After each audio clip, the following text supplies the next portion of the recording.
സംസ്ഥാന സർക്കാരിന്റെ ഈ വർഷത്തെ ഓണക്കാല ആനുകൂല്യങ്ങൾ പ്രഖ്യാപിച്ചു തുടങ്ങിയിരിക്കുന്നു. ഇതുൾപ്പെടെയുള്ള പ്രധാനപ്പെട്ട 4 ഇൻഫർമേഷനുകളാണ് ഇന്നത്തെ വീഡിയോയിലൂടെ കേരളീസ് മീഡിയ നിങ്ങളുമായി ഷെയർ ചെയ്യുന്നത്. ചാനൽ ഇനിയും സബ്സ്ക്രൈബ് ചെയ്യാത്തവർ ദയവായി സബ്സ്ക്രൈബ് ചെയ്യുക, വീഡിയോ ലൈക്ക് ചെയ്ത് സപ്പോർട്ട് കൂടി തരിക. ഇത്തവണത്തെ സംസ്ഥാന സർക്കാരിന്റെ ഓണക്കാല ആനുകൂല്യങ്ങളുടെ പ്രഖ്യാപനങ്ങൾ എത്തിത്തുടങ്ങിയിരിക്കുകയാണ്. ഈ വർഷവും സൗജന്യ ഓണക്കിറ്റ് നൽകുമെന്ന് സർക്കാർ അറിയിച്ചിരിക്കുകയാണ്. മുൻഗണനാ റേഷൻ വിഭാഗത്തിലെ AAY മഞ്ഞ റേഷൻ കാർഡ് ഉടമകൾക്കാണ് സൗജന്യ ഓണക്കിറ്റ് റേഷൻ കടകളിലൂടെ വിതരണം ചെയ്യുക. സംസ്ഥാനത്തെ 5.87 ലക്ഷം പേർക്കാണ് ഇത്തവണത്തെ ഓണക്കിറ്റ് ലഭിക്കുക. ഇതോടൊപ്പം വിവിധ ക്ഷേമകാര്യ സ്ഥാപനങ്ങളിലെ അന്തേവാസികളിൽ 4 പേർക്ക് 1 എന്ന കണക്കിൽ കഴിഞ്ഞ വർഷത്തേതുപോലെ കിറ്റുകൾ ലഭിക്കും. സൗജന്യ കിറ്റ് നൽകുന്നതിന് 35 കോടി രൂപ സർക്കാരിന് ചിലവ് വരും എന്നും അറിയിപ്പിൽ പറയുന്നു. സപ്ലൈകോയുടെ ഓണച്ചന്തകൾ സെപ്റ്റംബർ മാസം 4-ാം തീയതി മുതൽ ആരംഭിക്കും. എല്ലാ ജില്ലകളിലും ഓണച്ചന്തകൾ പ്രവർത്തിക്കും. ഇതിനു പുറമെ ഒരു നിയമസഭാ മണ്ഡലത്തിൽ 2 വീതവും ചന്തകൾ ഉണ്ടാകും. ഉത്രാടം വരെ ഓണച്ചന്തകൾ പ്രവർത്തിക്കും. അവസാനത്തെ 5 ദിവസങ്ങളിൽ പ്രാദേശികമായി ഉൽപ്പാദിപ്പിക്കുന്ന ജൈവ പച്ചക്കറികളും ഓണച്ചന്തകളിലൂടെ വിൽക്കും. ഓണത്തിന് പ്രത്യേകമായി അരിയും പഞ്ചസാരയും നൽകുന്നത് സംബന്ധിച്ച ചർച്ചകൾ തുടരുകയാണെന്നും ഭക്ഷ്യ സിവിൽ സപ്ലൈസ് വകുപ്പ് അറിയിച്ചു. നീല വെള്ള റേഷൻ കാർഡ് ഉടമകൾക്ക് 5 കിലോ സ്പെഷ്യൽ അരി നൽകുവാൻ ലഭ്യമാകുമോ എന്ന് പരിശോധിക്കുന്നത് എന്നാണ് അറിയുന്നത്.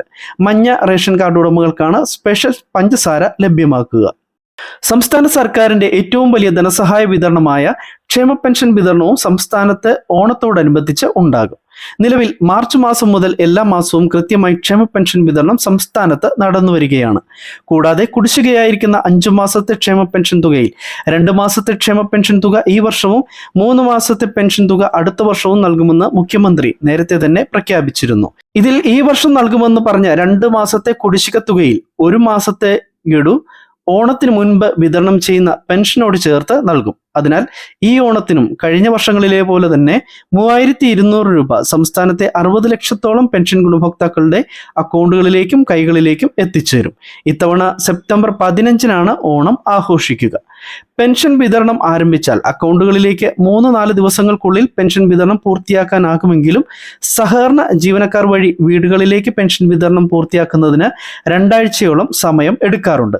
അതിനാൽ സെപ്റ്റംബർ ആദ്യ ആഴ്ചയിൽ തന്നെ ഓണക്കാല ക്ഷേമ പെൻഷൻ വിതരണം ആരംഭിക്കും എന്നാണ് അറിയുന്നത്. അതിനാൽ ഓഗസ്റ്റ് അവസാന ദിവസങ്ങളിൽ വിതരണം ചെയ്യേണ്ട ഈ മാസത്തെ പെൻഷൻ ഏതാനും ദിവസങ്ങൾ കൂടി വൈകി 1 മാസത്തെ കുടിശ്ശിക പെൻഷൻ കൂടി ചേർത്ത് 3200 രൂപയായി സെപ്റ്റംബർ 4 അതിനുശേഷമുള്ള സർക്കാർ പ്രഖ്യാപിക്കുന്ന തീയതി മുതൽ വിതരണം ആരംഭിക്കും എന്ന സൂചനയാണ് ഇപ്പോൾ ലഭിക്കുന്നത്.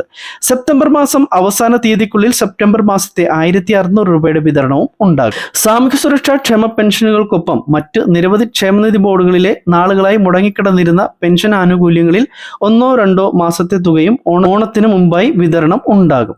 ആശ്വാസകിരണം പോലുള്ള പദ്ധതികളിൽ ഉള്ളവർക്കും ഈ ആനുകൂല്യ വിതരണം ഉണ്ടാകും എന്നാണ് അറിയുന്നത്.